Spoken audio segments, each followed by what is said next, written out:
दिख ही नहीं रहा। तो कहा कि वामन भगवान ने कहा कि एक काम करो, हम क्या कथा कह रहे थे भूल जाता है, यही तो होता है, बीच में कुछ बोल दो ना फिर बोला काम बोल रहे थे। अरे आप बोलिए कुछ, उधर देखने कथा बीच में कहीं भी बोल पूछ सकता हूँ। स्कूल में पढ़ाने का पूरा एक्सपीरियंस है, जीवन में पढ़ाया हूँ, बच्चों को पढ़ाया हूँ। यहाँ यसार अकेडमी में मैंने पढ़ाया, सेंट हर्षण में मैंने पढ़ाया, सरस्वती स्कूल में मैंने पढ़ाया। तो पढ़ाने का 12वीं तक के बच्चों को बुकला उधर लेता था, इतना मारता था। लड़के लड़कियां सोचते थे कि यार एक आध दिन शास्त्री जी ना आए तो ठीक रहेगा, लेकिन बच्चों से प्रेम भी बहुत रहता था। पूछने की आदत हो गई। आप लोग बुरा ना मानना, नहीं बताओगे चलेगा, नहीं बताओगे चलेगा। अब अपनी तो आदत बिगड़ी है ना, तो कहां सुधरेगी। मन मोहन बिगड़ गए वारे के, पहले ही से बिगड़े हैं, अब क्या सुधरेंगे। तो महाराज राजा बलि ने कहा, राजा बलि के लिए सोचा कि हम स्टे लगा देंगे, काम न होने देंगे। कमंडल में घुस गए जहां पानी निकलता था। वामन भगवान ने सोचा कि राजा पानी निकल,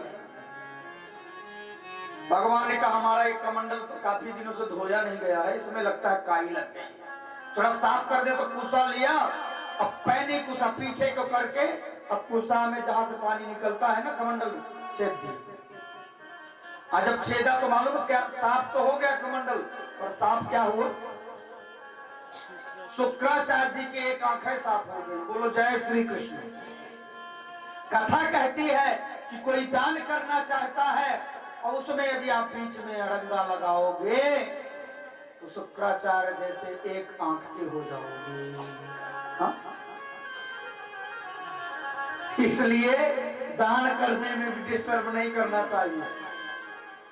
अब इधर भगवान मानो कहना चाह रहे हैं कि शुक्राचार्य जी आपकी जो दो आंखें हैं ना, ज्ञान और वैराग्य की, हाँ? एक आंख तो बढ़िया बिल्कुल जवान है, पहचान गई कि हम भगवान हैं। ज्ञान का नेत्र तो बढ़िया है, अरे जो वैराग्य वाला नेत्र है इसमें मोतिया बिंद हो गया। वैराग्य होना चाहिए कि चेला दान कर रहा है, बहुत बढ़िया कर रहा है, चेला के ऊपर मोह ज्यादा माया है, पकड़ा है। चल भगवान ने कहा इसका ऑपरेशन कर देना, मोतिया बिंद का ऑपरेशन होता है ना, भगवान ने कहा कर दो ऑपरेशन। सोई भगवान ने एक आंख को ऑपरेशन कर दिया, साफ कर दिया। बोलो वामन भगवान की। आज भगवान ने बड़ी सुंदर लीला कर दिया। इधर वामन भगवान 3 पग खड़े होकर के नापे। पहला चरण फैलाया ऊपर की ओर, एक चरण में भूभुआ स्वाहा महाजन तप सत्य ऊपर के 7 लोगों को नाप लिया। दूसरा चरण धरती में घुमाते हुए नीचे की ओर, अतल वितल सुतल रसातल महातल तलातल पाताल, नीचे के 7 लोग नप गए। अब तीसरा का कहां रखे भैया, दुनिया में सब नपर गया, तीसरा वाला कहां रखे। राजा बलि ने कहा अब समझ में आया वामन चौपट पाठ। महाराज लेकिन राजा बलि भी साधारण नहीं, बोले सुनो प्रभु सब तो नाप लिया आपने, तीसरा चरण मेरे माथे पर रख दीजिए। सब तो अपना बना लिए, मुझको भी अपना बना लीजिए, क्योंकि असली तो यही है जब आपका चरण मेरे सर पे हो जाए। तो महाराज राजा बलि के मस्तक में चरण रखा भगवान ने, तीसरा चरण रख के राजा बलि को सुतल लोक का राजा बना दिया। देखिए 3 चरणों में भगवान ने सब कुछ नापा। कथा कहती है कि जब कुछ पाना चाहते हैं, आप कुछ लेना चाहते हैं तो छोटे बनिए। कुछ पाने के लिए छोटा बनना चाहिए। भगवान ब्राह्मण का रूप लेकर के आए और छोटा बन के आए। छोटे बच्चे बनेंगे ना, तो जब कोई आपके यहाँ आएगा तो प्लेट से उठा के एक आध बिस्कुट दे देगा, और बड़का बाबू बन के बैठेंगे सोफा के ऊपर, कुछ ना मिलेगा। जब अतिथि देवता जाएंगे ना तो 2-4-10 रुपया हाथ में पकड़ा देंगे, बच्चा है, और नहीं तो उल्टा विदाई करना पड़ेगा। हाँ, होता है ना। कहने का मतलब छोटे बनिए, पाने के लिए छोटा बनना चाहिए। भगवत चरण पाना चाहते हैं, प्रभु की कृपा पाना चाहते हैं, तो पैसे से, धन से, दौलत से नहीं, भगवान को भाव से और छोटा बन के पाया जा सकता है। तो महाराज, आज राजा बलि के ऊपर भगवान ने कृपा किया और भगवान अपने धाम को चले गए। बोले वामन भगवान की। अब राम कथा करें। अब राम कथा हो, फिर कृष्ण कथा। अब रामचरितमानस सुन लीजिए थोड़ा। हाँ, आज 12 बजाए बिना नहीं मानना। हाँ, मनवंतराणि सर्वाणि त्यक्तौतानि श्रुतानि मे वीर्याण्यनंत वीर्यस्य हरेस्तत्र कृतानि च। चिंता मत करिए। अरे बैठो मैया, अभी आ रहे हैं, बस 5 मिनट में राम कथा सुनिए। राम कथा, हमारे ब्रिज की राम कथा। एक राम एक रामन्ना, एक छत्री एक बामन्ना, बाने बाकी सिया चुराई, बाने बाकी लंक जराई। तो क्षत्रिय मारे बामन्ना, तुलसी लिख गए पोथन्ना।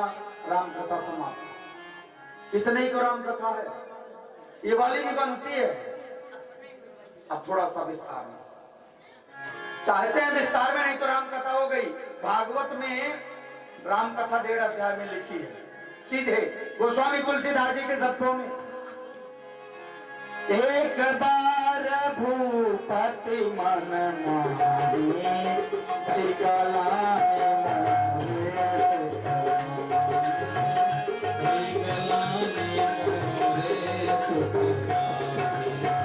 गुरु ग्रह गाया मुहूर्त महिपाला, चरण लागी कर बिना।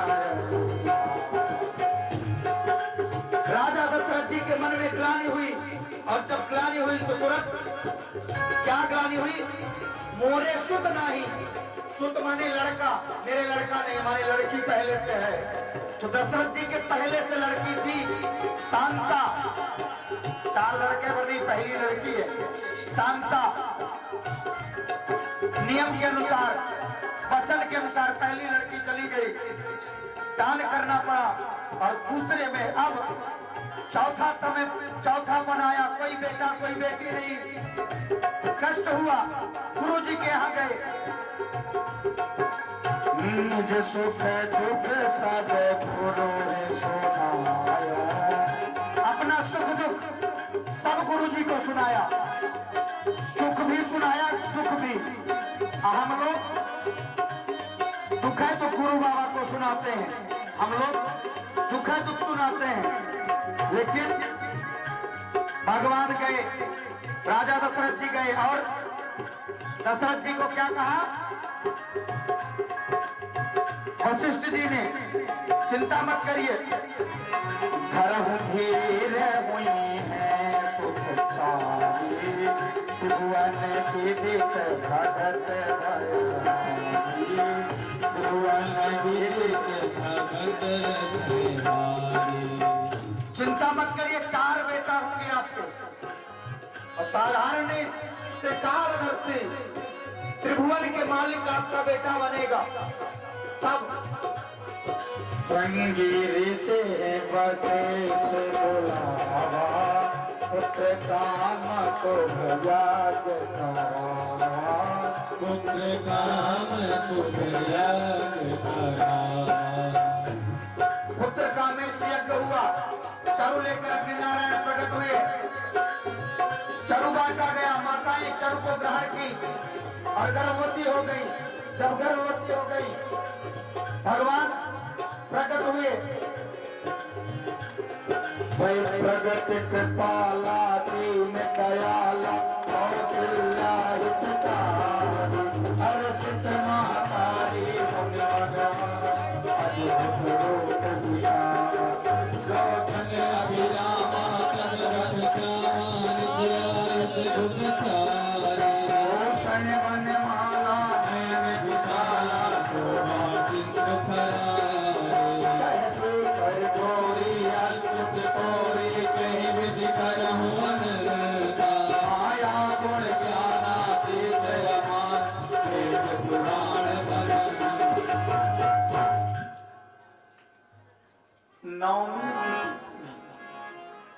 भगवान प्रकट हुए, भाई प्रकट कृपाला प्रकट हुए, तेज पुंज प्रकट हुआ, पीतांबरधारी धनुष बाण लिए हुए आ गए। कौन है आप? बोले आपने मांगा था ना कि बेटा, आपने बेटा मांगा था तो हम बेटा आए हैं, आपके बेटा हैं। कौशल्या जी ने कहा क्या? बोले बेटा मांगा था ना, हम बेटा हैं। कौशल्या जी ने ऊपर से नीचे तक देखा, बोले हम तो बेटा मांगे थे, बाप थोड़ी मांगे थे। हम तो बेटा मांगे थे, आप बाप बन के आ गए। इतना बड़ा बेटा होता है क्या? फिर बोले हम तो चाहते थे छोटा बेटा बन के आए, हम गोदी में आपको पढ़ाएं, गोदी में खिलाएं आपको। तो आप तो ऐसा रूप लेके आए कि वो उल्टा गोदी में खिलाएंगे। तो प्रभु ये रूप ठीक नहीं है। तो क्या कहा मैया ने कि जैसी सुलीला अति प्रिय शीला, यह सुख परम अनुपा। माता पुनि बोली सोमति डोली, तजहु तात यह रूप। मैया ने कहा भगवान की बुद्धि डोल गई। भगवान की बुद्धि माँ के कहने से डोल जाती है, यहाँ तो बच्चों की बुद्धि माँ के कहने से नहीं डोलती। भगवान भी माँ की बात माने। और क्या कहा माँ ने कि जैसी सुलीला, छोटे बच्चे बन जाइए तब मुझे अच्छे लगेंगे आप। भगवान छोटे से बच्चे बन गए, छोटे से बच्चे बन गए। भैया अब ठीक है? बोले अभी भी ठीक नहीं है। बोले क्यों? बोले जब बच्चा जन्म लेता है तो रोता है ना। अब प्रभु आप आके हमसे चप्पर लड़ा रहे हैं, बात कर रहे हैं, दुनिया भर की बातें कर रहे हैं, बेटा ऐसा होता है क्या? फिर कैसा होता है? बोले प्रभु जब बेटा जन्म लेता है ना तो रोता है, और नहीं रोता तो रुलाते हैं। प्रभु आप तो आके बतिया रहे हैं, रोइए ना, जब आप रोएंगे तब हमको अच्छा लगेगा। भगवान ने कहा जय राम, हमको यहाँ आने के लिए रोना भी पड़ेगा, पर भक्त की इच्छा। प्रबल प्रेम के पाले पढ़कर प्रभु को नियम बदलते देखा, अपना मान भले टल जाए, भक्त का मान न टलते देखा। भैया आप लोग बैठ जाया करिए, बैठ के देख लिया करिए। पीछे वाले लोग नहीं दिखते ना, सबको जगह नहीं तो कहाँ बैठ जाए। तो धीरे धीरे चले जा रहे हैं सब लोग, आप नहीं बैठते ना, इसी बहाने चले जाते हैं, ऐसे किनारे हो जाते हैं। काम करने के बाद हम तो सोचते थे 7 दिन भर में भैया लोग परेशान करते हैं। शादी में दुल्हन को ऐसे ना चाहते हैं, दुल्हन को ऐसे ऐसे ऐसे। हमको मालूम है ना, जब हमारी ऐसे कर रहे थे, भैया इतना ना नचाओ, आगे तो नाचना ही पड़ेगा, थोड़ी कम नचाओ। ये लोग बड़े, ये लोग वो होते हैं क्या नचाने वाले ना, ऐसे नचवाते हैं भैया।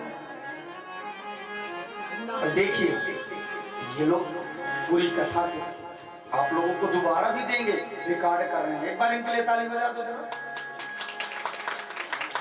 अब भैया आपके लिए ताली बजवा दिए हैं, आप जरूर आएंगे ना। तो महाराज मैया ने कहा कि ऐसा रूप ठीक नहीं है, क्या करें? बोले रोना चालू करिए। भगवान रोना चालू किए, और ऐसे नहीं, अनुष्ठान ले लिए रोने का। सुनी बचन सुजाना रोदन दाना, वही बालक सुर हरि पद पावन सुनी बचन सुजाना रोदन दाना, वही बालक सुर चरित जगावहि हरि पद पावन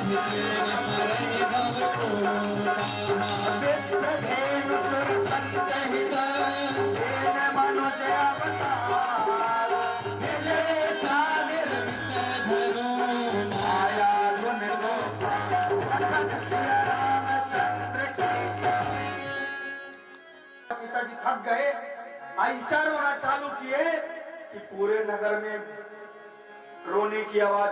भैया दशरथ जी के महल से आवाज आ रही है, कोई बच्चा रो रहा है।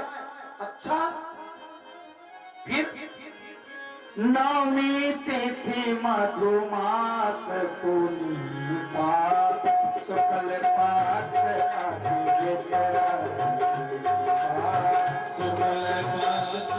नवमी तिथि आई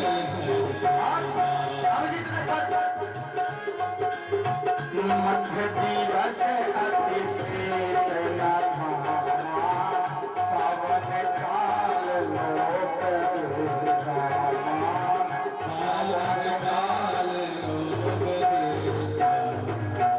नवमी तिथि को भगवान आए। नवमी को क्यों आए? पूर्ण ये रिक्ता तिथि मानी जाती थी, मानो इस तिथि में कोई कार्य होता ही नहीं था, तो नवमी तिथि को भगवान नहीं आए। नवमी तिथि को ही आए। क्यों? क्योंकि ये बहुत दुखी थी, प्रभु आपने हमको बनाया क्यों जब हमारे समय में कोई कुछ करता नहीं। भगवान ने कहा चिंता मत करो, तुम्हारे तिथि में आएंगे। तो नवमी तिथि को भगवान आए। नौ का अंक पूर्णांक होता है, सबसे बड़ा होता है। हमने बताया था ना, पहले पढ़ाए थे ना मैथ की कोचिंग, कि 9 का पहाड़ा जहां तक पढ़ेंगे वहां के अंकों का योग 9 होगा। पढ़िए थोड़ा सा। 9 एकम 9, 9 दूना 18, 1 और 8 आता है ना। 18 में क्या लिखते हैं? 1 और 7, 1 और 8। मैं मैथ का टीचर नहीं हूँ, मैं संस्कृत वाला हूँ। 1 और 8 ना, 1 और 8 मिलाएंगे कितना होगा? 9। आगे का पहाड़ा अपने सामने पढ़ लीजिएगा, जहां तक जोड़ेंगे 9 आएगा। फीस वो लेते हैं ना मैथ वाले सर, हम काहे को पढ़ाएं पूरा। अच्छा, 8 का पहाड़ा भगवान कृष्ण कब आए? अष्टमी को। 8 का पहाड़ा पढ़िए, जहां तक पढ़ेंगे एक घटता जाएगा। 8 एकम 8 दूना 1 और 6 घट गया, कितना हुआ? 7 हो गया ना। आगे अपने मास्टर साहब से पढ़ते रहिएगा। जहां तक पढ़ेंगे 7, 1 अंक घटता गया, माने कृष्ण पक्ष चंद्रमा घटता है और शुक्ल पक्ष चंद्रमा बढ़ता है। पर भगवान पूर्ण तिथि में आए, और जब भगवान पूर्ण तिथि में आए तब पूरे नगर में आज पता चला कि राम लक्ष्मण भरत शत्रुघ्न आ गए चारों भैया।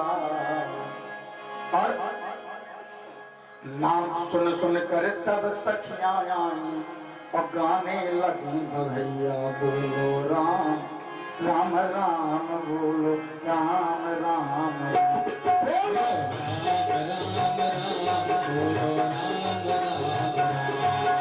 करते हैं चारों भैया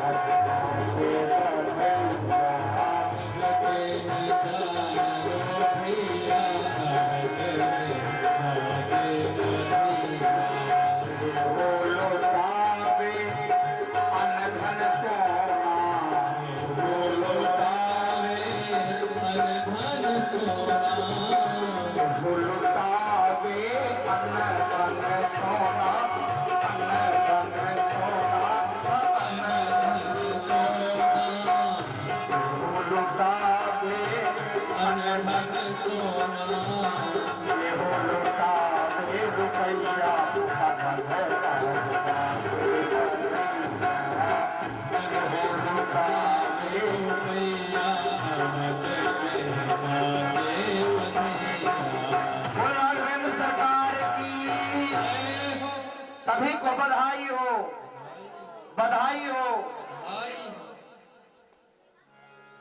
थोड़ा सा तबले का और पैड का माइक थोड़ा सा कम करो, थोड़ा थोड़ा। अब भगवान